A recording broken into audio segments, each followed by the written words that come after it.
Start with the jug up high and the cup tilted to create a larger surface area of the espresso. Pour a thin, constant stream of microfoam to pierce the center of the crema. As the cup starts to fill, tilt the cup more upright so as not to spill. Then bring the tip of the jug close to the surface of the milk, almost touching it. At this point, a white dot will start to appear. Pause, then pour again, very close to the surface. Repeat 2 to 3 more times, creating arcs. Then pour through the arcs, lifting the jug to finish. And that is how you create a tulip. Now for the Roseta. Start with the jug up high and the cup tilted to create a larger surface area of the espresso.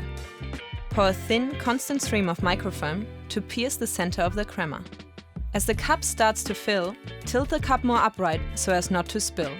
Then bring the tip of the jug close to the surface of the milk, almost touching it. At this point, a white dot will start to appear. Keep steadily pouring, making the dot larger, gently moving your jug from left to right, creating leaves.